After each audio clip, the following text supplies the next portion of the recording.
ನಮಸ್ಕಾರ, ನೀವು ನೋಡ್ತಾ ಇದ್ದೀರಾ ರಿಪಬ್ಲಿಕ್ ಕನ್ನಡ. ರಿಪಬ್ಲಿಕ್ ಕನ್ನಡದಲ್ಲಿ ಒಂದು ಹೊಸ ಅಂದರೆ ಮಾಧ್ಯಮ ಲೋಕದಲ್ಲೇ ಒಂದು ಹೊಸ ರೀತಿಯ ಕಾರ್ಯಕ್ರಮ, ಪ್ರೆಸ್ ಮೀಟ್. ವಿಶೇಷ ಆಹ್ವಾನಿತರ ಜೊತೆ ಸ್ಟುಡಿಯೋದಲ್ಲಿ, ಡೆಸ್ಕ್ನಲ್ಲಿ ಎಲ್ಲ ಪತ್ರಕರ್ತರ ಜೊತೆಗೆ ಒಂದು ಪ್ರೆಸ್ ಮೀಟ್.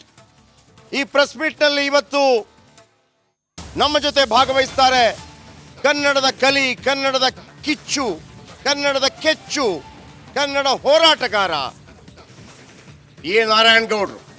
ನಾರಾಯಣ್ ಗೌಡ್ರು ಒಂದು ಕರೆ ಕೊಟ್ಟರೆ ಖಂಡಿತವಾಗಲೂ ಕರ್ನಾಟಕದಲ್ಲಿ ಅದು ಒಂದು ದೊಡ್ಡ ಮಟ್ಟದಲ್ಲಿ ಯಶಸ್ವಿಯಾಗತ್ತೆ.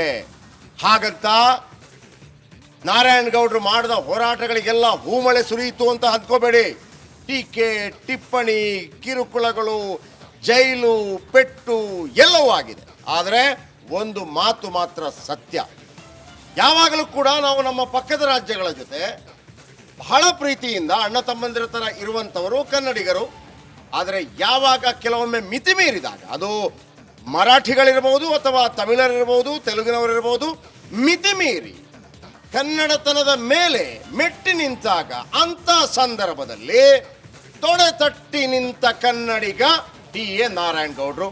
ಹಾಗಾಗಿ ನಾರಾಯಣ್ ಗೌಡ್ರನ್ನ ಪ್ರೀತಿಪೂರ್ವಕವಾಗಿ, ವಿಶ್ವಾಸಪೂರ್ವಕವಾಗಿ, ಬಹಳ ಗೌರವದಿಂದ ಕಾರ್ಯಕ್ರಮಕ್ಕೆ ಆಹ್ವಾನಿಸ್ತಾ ಇದ್ದೀನಿ ಸರ್. ನಿಮಗೆ ನನ್ನ ಮೊದಲನೇ ಪ್ರಶ್ನೆ, ಯಾಕೆ ಬೇಕು ಈ ಹೋರಾಟ, ಯಾಕೆ ಬೇಕು ಈ ಕನ್ನಡ ಅಂತ ಯಾಕೆ ಬೇಕು ಕನ್ನಡ, ಯಾಕೆ ಬೇಕು ಈ ಹೋರಾಟ, ಯಾರಿಗಾಗಿ ಹೋರಾಟ, ಯಾಕೆ ಪಟ್ಟು ತಿಂತೀರಿ, ಯಾಕೆ ಈ ಥರ ಪೊಲೀಸರ ವಶವಾಗ್ತೀರಿ ಅಂತ ಒಬ್ಬ ದೂರದಿಂದ ನಿಂತವ ಕೇಳಿದ್ರೆ ನಿಮ್ಮ ಉತ್ತರ ಏನು?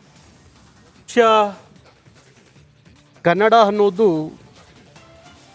ಈ ನೆಲದ ಬದುಕು, ಈ ನೆಲದ ಸಂಸ್ಕೃತಿ, ಇಲ್ಲಿಯ ಆಚಾರ, ಇಲ್ಲಿಯ ಸಂಪತ್ತು.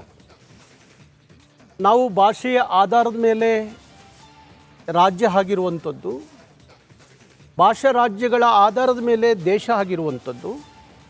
ಅದಕ್ಕೆ ಭಾರತವನ್ನು ಭಾಷಾ ರಾಜ್ಯಗಳ ಒಕ್ಕೂಟ ಅಂತೇಳಿ ಕರೀತಾರೆ.